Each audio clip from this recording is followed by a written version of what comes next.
Hey everyone, and welcome. Today we're diving into a really powerful shift in classroom management, one that can totally change how we handle student behavior. It's all about moving away from control and toward teaching. This is a big one, so let's get right into it. So right off the bat, we've got to ask ourselves this central question. When a student misbehaves, is our response really aimed at building their character and sense of accountability for the long term? Or are we just looking for a quick fix to make the behavior stop right here, right now? And this really breaks it down into two clear paths, right? If our main goal is just control, our methods are probably going to involve punishment. But if our goal is to actually teach, then our methods will be rooted in logical consequences. That distinction, well, that's what this entire explainer is all about. All right, so first up, control versus teaching. Let's really break down this fundamental difference because, trust me, once you see it, it changes everything about how you look at those daily classroom challenges. Here's a trap I think so many of us fall into. A student acts out, we come down with a firm punishment, and they stop. And in that moment, it feels like a win, right? But what we're often seeing is just temporary compliance. It's not genuine long-term improvement. It's just compliance born out of fear or maybe even frustration. Okay, so let's talk about what we'll call the punishment playbook. To really get why the alternative is so much more powerful, we first have to define the traditional approach that, let's be honest, a lot of us probably experienced ourselves. At its core, this is all punishment is. It's a strategy that relies on making the student feel some kind of discomfort, whether that's embarrassment, boredom, or loss, with the hope that they'll avoid the behavior in the future just to avoid that bad feeling. That's the whole game plan. And what's so telling here is when you break down the DNA of punishment, it's almost always driven by the adult's emotional reaction in the moment. It's about asserting control. I mean, think about it. Sending a student to detention for talking in class. The detention has absolutely nothing to do with the act of talking. It's just a dose of discomfort.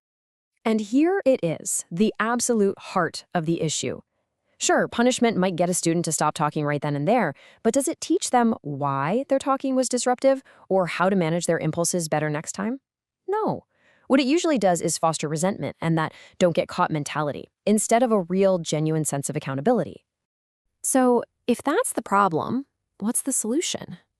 Well, this brings us to a much, much smarter and more effective framework: logical consequences.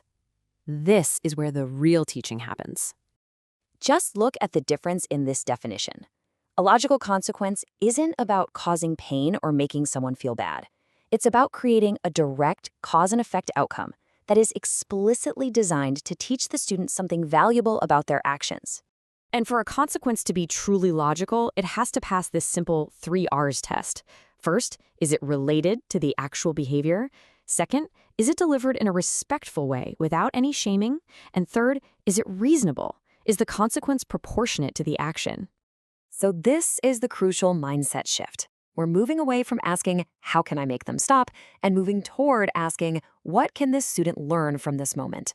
The goal is education, not retribution. Now for the really fascinating part, the why. Why is this approach so much more effective?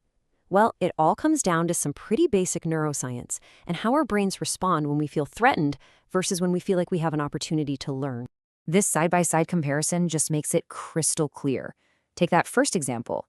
Staying in for recess is just a punishment. It has nothing to do with talking, but using 3 minutes of recess to review the directions you missed, that's directly related, it's respectful, and it's totally reasonable.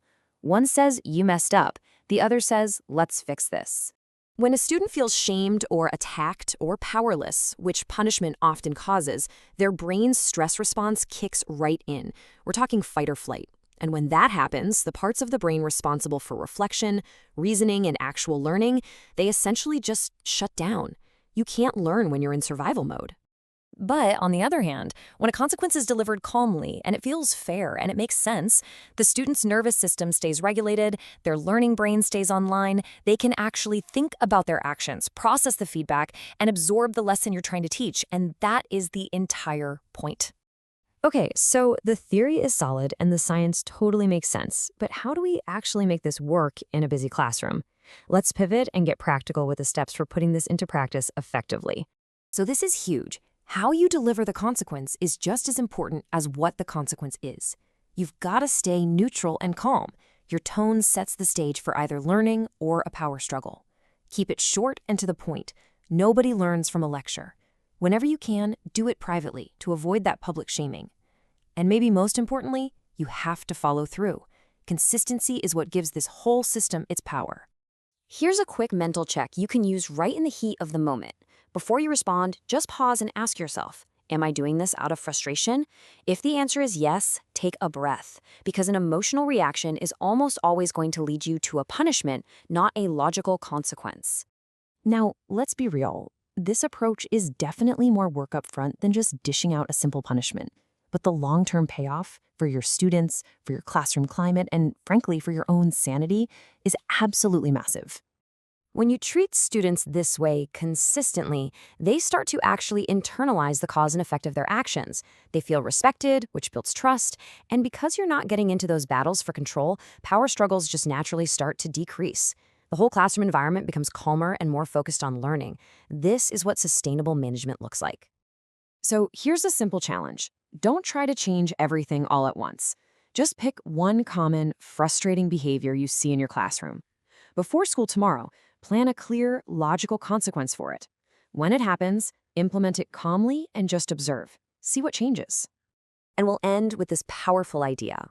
If we see classroom management not as a battle for control, but as another form of instruction, which it is, it forces us to ask if our responses are actually teaching anything useful.